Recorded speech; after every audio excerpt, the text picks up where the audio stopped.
Competition exam में ये सब क्वेश्चन अगर इस तरह से आ जाएगा तो मोल दिमाग से निकालेंगे, है ना। क्या वो बाराती खोजता रहता है कि कहाँ कहाँ होगा, है ना। कल एक स्टूडेंट आया और कह रहा है कि सर एक बात कहे, बोले क्या, तो सर मारिएगा नहीं ना, हम कहले ना, तो सर ये होली के छुट्टी का याद है, इसको लिखिएगा।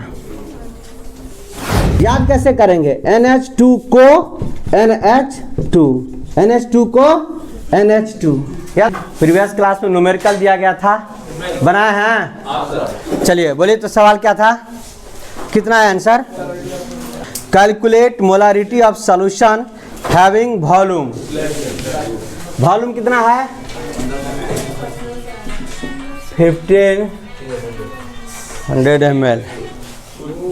और सॉल्यूट जो है, सॉल्यूट वो क्या है NaOH, वो कितना ग्राम दिया गया है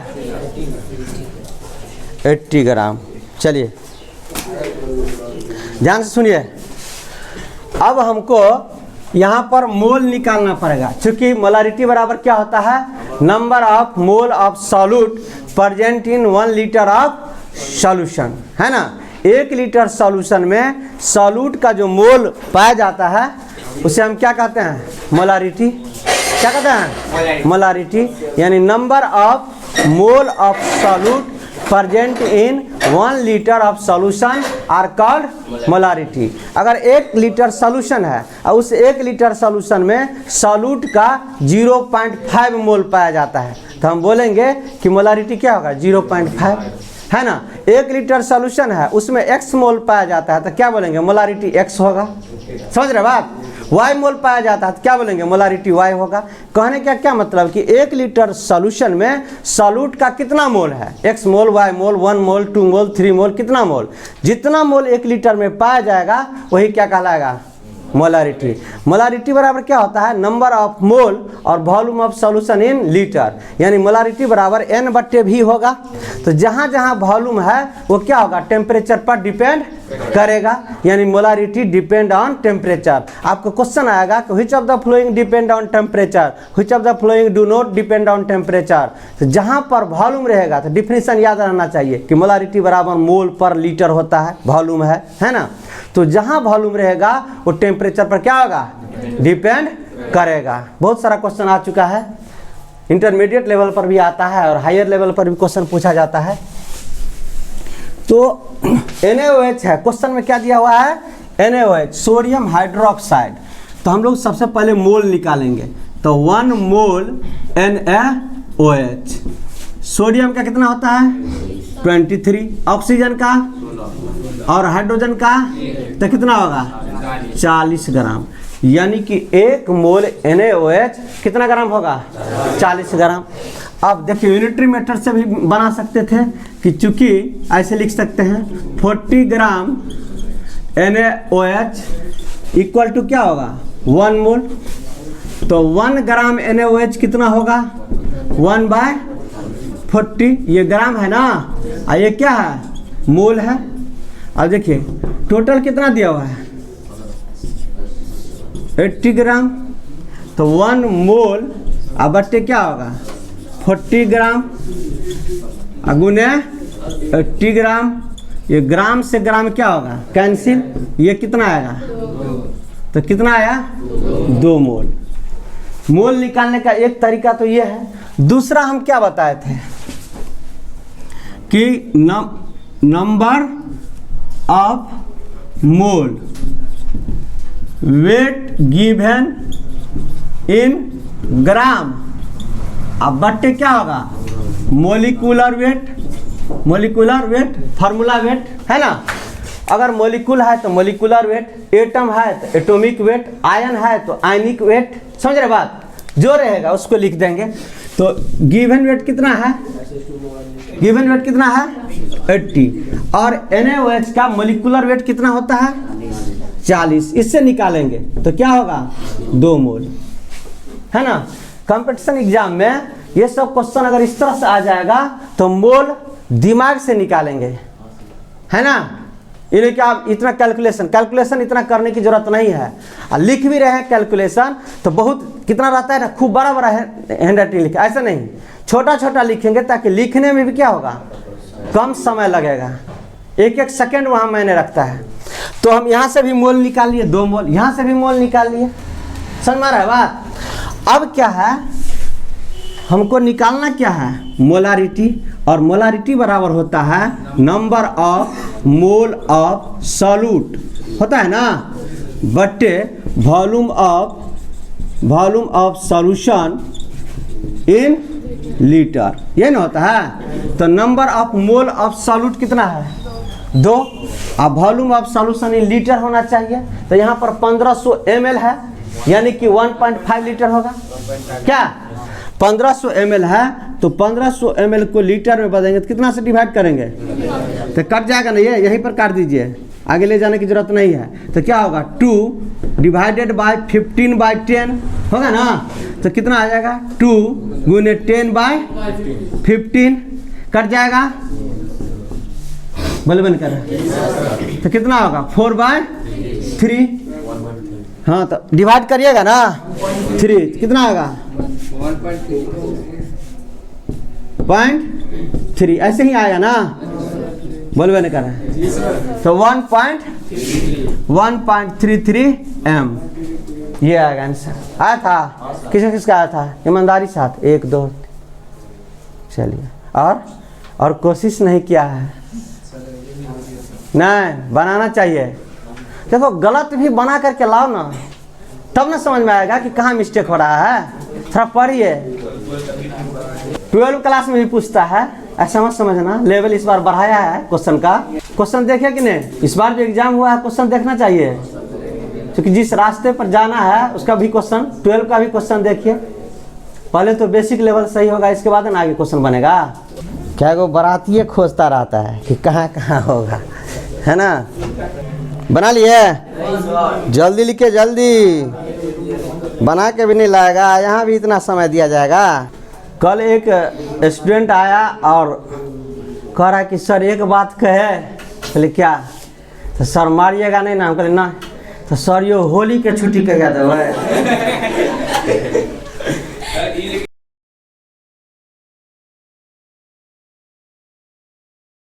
चलिए अब सवाल लिखा जाए। नेक्स्ट लिखिए, calculate molarity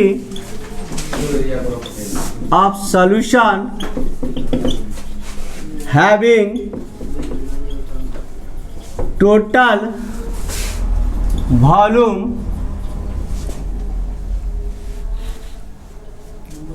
500 centimetre cube in which 15 gram urea is dissolved.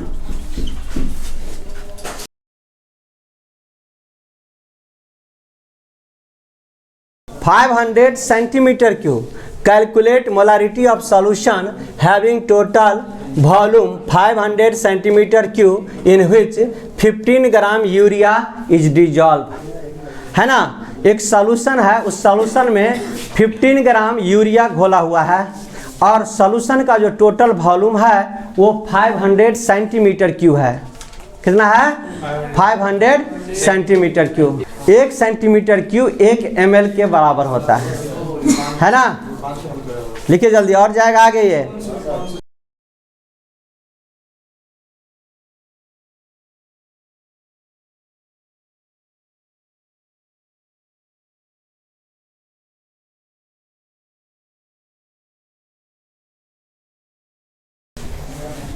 इसको लिखिएगा।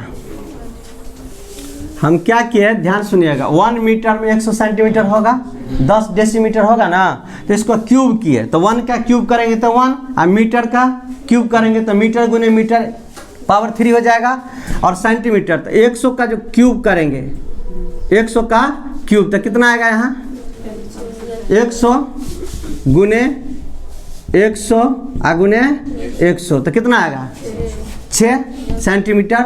ये 1000 डेसीमीटर, 10 का 3 बार गुना करें डेसीमीटर क्यूब, और 1 मीटर क्यूब 1000 लीटर के बराबर होता है। कितना? 1000 लीटर, और 1000 लीटर को ml में बदल दिए तो 1000 से फिर गुना कर देंगे। समझ रहे बात? अब देखो ध्यान से सुनो।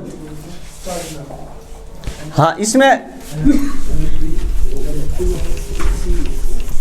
सवाल दिया हुआ है एनसीईआरटी में डेसीमीटर क्यूब पर, तो 1 मीटर क्यूब बराबर 1000 लीटर लिख सकते हैं। अब 10⁻6 सेंटीमीटर क्यूब, और यहाँ पर क्या है 10⁻6 ml, तो 10⁻6 कैंसिल हो जाएगा, बोलबे नहीं कर रहा है। तो 1 सेंटीमीटर क्यूब बराबर 1 ml, इसको ध्यान रखना है। अब देखिए ध्यान से, 1000 डेसीमीटर क्यूब और 1000 लीटर, ध्यान देना, यहाँ पर डेसीमीटर क्यूब और 1000 लीटर, तो ये कैंसिल हो जाएगा, तो 1 डेसीमीटर क्यूब बराबर 1 लीटर, ध्यान रहना चाहिए। समझ रहे बात? ये न्यूमेरिकल में आएगा।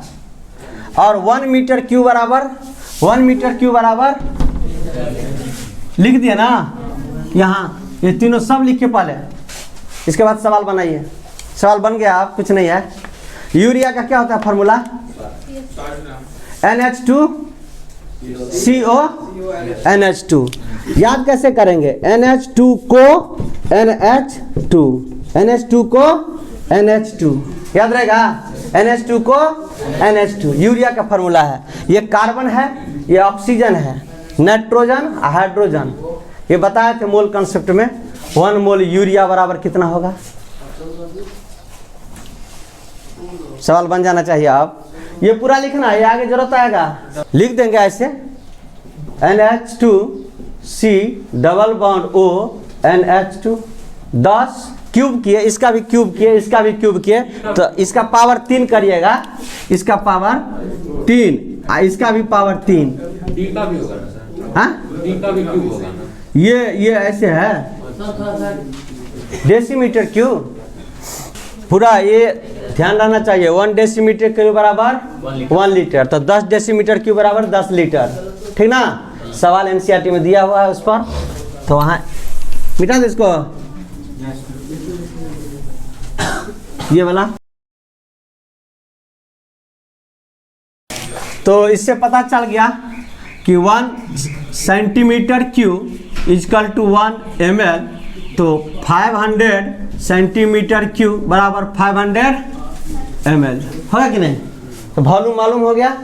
अब 1 mole urea NH2C double bond NH2, mass number लिखाए थे, कितना आएगा?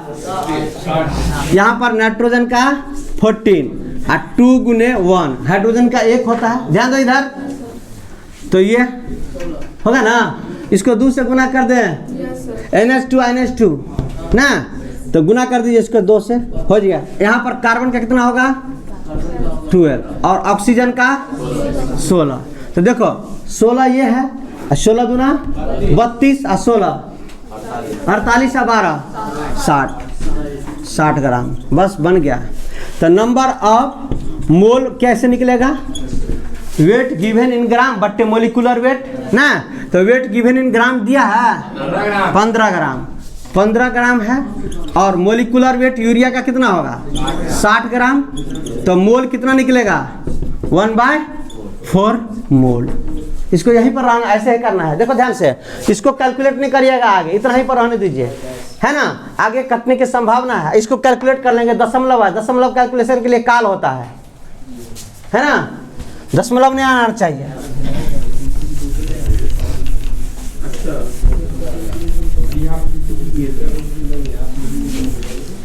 चलिए ध्यान दिया जाए। अब बन गया सवाल, बलवे नहीं कर रहा है। मोलारिटी बराबर क्या होता है? Number of mole of solute, अब बट्टी क्या होगा?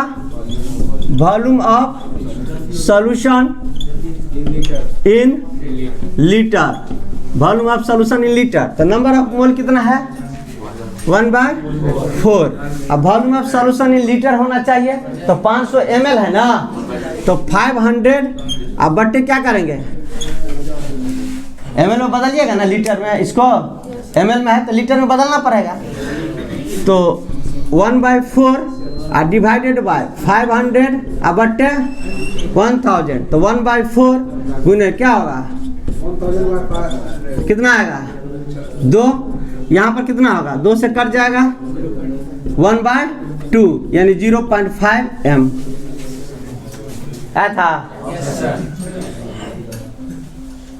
बोलिए सच्चे दरबार में पक्के दरबार है ये, है ना, ये निकालिए ना 1/4 शॉर्टकट से निकालेंगे। एक बार तो यूनिटरी मेथड पढ़ा दिए थे कैसे निकलता है मोल, बस शॉर्ट में लगाइए। नेक्स्ट वाला लिखें, लिखेगा इफ, यहां तक नोट कर लिए ना सब, if initial volume of solution, लिखो question, if initial volume of solution, initial volume of solution is 300 ml, 300 ml and molarity 1.5 m, 300 m initial volume of solution 300 ml and molarity 1.5, लिख दिया। पूर्ण विराम देंगे, दे रहे हैं पूर्ण विराम।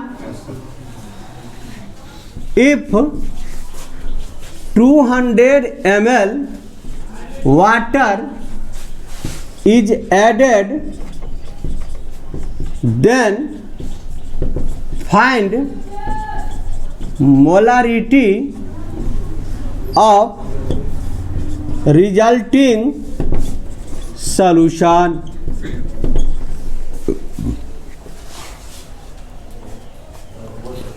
then find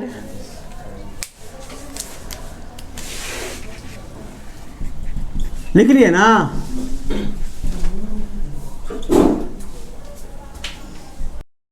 if initial volume of solution is 300 ml and molarity 1.5 m, है ना, लिख दिया ना। if 200 ml water is added, then find molarity of resulting solution, resulting volume कितना होगा 500 ml, ये मेन पॉइंट है ना। क्यों, चूंकि पहले जो वॉल्यूम था वो 300 ml था और 200 ml और पानी उसमें मिला दिया तो वॉल्यूम बढ़ गया ना, तो कितना हो गया 500 ml, यही मेन है, यही पॉइंट है यहाँ पर, और कुछ नहीं है। सवाल को गौर से पढ़िएगा तो अपने आप समझ में आएगा कि ये M1 V1 और M2 V2 पर बनेगा। M1 क्या है, मोलारिटी ऑफ फर्स्ट सॉल्यूशन, और M2 क्या है, molarity of second solution. V1 क्या है, molarity of volume of first solution, और V2 क्या है, वॉल्यूम ऑफ सेकेंड सॉल्यूशन। ध्यान सुनिएगा, ये M1 1.5 m दिया हुआ है और V1 कितना है 300 ml। ध्यान सुनिए, अब 200 ml पानी उसमें मिला दिया जाता है तो V2 कितना हो जाएगा 300 ml पहले से था और 200 ml और मिलाया तो कितना 500 ml। अब हमको कह रहा है कि M2 क्या होगा ये बताइए, है ना। शरबत बनाते हैं ना, शरबत में चीनी मिला हुआ है ना, अब पूरा एकदम बढ़िया मीठा हो गया बहुत ज़्यादा, तो बोलते हैं ना बहुत ज़्यादा मीठा हो गया और पानी मिलाओ, है ना। तो जिस समय मान लीजिए 1 लीटर आप लिए थे उसमें 300 ग्राम जो है मान लीजिए चीनी मिला दिए तो बहुत ज़्यादा मीठा हो जाएगा। अब बहुत ज़्यादा मीठा हो जाएगा तो बोलते हैं ना और पानी मिला दो, तो 1 लीटर में 300 ग्राम मिलाया गया था, उस समय जो मोलारिटी कुछ और निकल के आएगा, लेकिन पानी मिला दिया और तो फिर मोलारिटी बदल जाएगा, क्योंकि मोलारिटी बराबर क्या होता है number of mole of solute अब volume of solution in litre, तो वॉल्यूम को बढ़ा रहे हैं ना, वॉल्यूम को क्या किए बढ़ा रहे हैं तो मोलारिटी तो बदलेगा। अब देखिए ध्यान से, अब हम बताए थे कल कि M1 V1 बराबर M2 V2 होता है, तो M1 कितना है 1.5 m और V1 कितना है 300 ml, है ना। ध्यान सुनिए, 300 ml इधर भी है और 300 ml उस साइड भी है, तो दोनों ml है ना, तो बदलने की जरूरत नहीं है, वो अपने आप कट जाएगा। क्लियर। अब M2 हमको क्या करना है, निकालना है, और V2 कितना है 500 ml। ठीक, अब ml से ml क्या होगा, कैंसिल हो जाएगा। अब ये 0 आइए कैंसिल, 1.5 m अगुने 3, यहाँ क्या होगा M2 अगुने 5 होगा ना। इसको, इस दशमलव को हटाइएगा तो यहाँ 15 बट्टे क्या होगा 10 अगुने 3, और यहाँ M2 अगुने 5 होगा ना, तो कितना होगा 5 या 15, तो M2 बराबर कितना हो जाएगा 9/10 यानी 0.9 m, 0.9 m। देखो ध्यान से, पहले कितना था 1.5, अब वॉल्यूम को बढ़ने से देखिए ये कम हो गया। लॉजिक लगाना है ना, मोलारिटी बराबर क्या होता है नंबर ऑफ मोल, अब volume of solution in litre. देखो वॉल्यूम बढ़ा दिए तो ये घटबे करेगा, है ना। चीनी उतना ही है, चीनी उतना ही है, समझिए बात को, चीनी उतना ही है, लेकिन उसमें पानी डाल दिए तो मोलारिटी बदल जाएगा। समझ में आया, अपने आप बदल के आ गया, घट गया ना, घट गया ना, पहले जितना था उससे कम हो गया ना। समझ में आया बात, जल्दी लिखे, सवाल दिया हुआ है इस पर। इंटेक्स में, एनसीईआरटी का इंटेक्स में देखिएगा क्वेश्चन सब लिखा होगा, ट्राई करो। हम खूब क्वेश्चन बना देंगे उससे नहीं होगा, खुद से कितना प्रयास कर रहे हैं उससे होगा। क्लियर, तो खुद से कोशिश करेंगे। तो आज का क्लास इतना ही पर बंद हो रहा है, आप लोग कल आइए।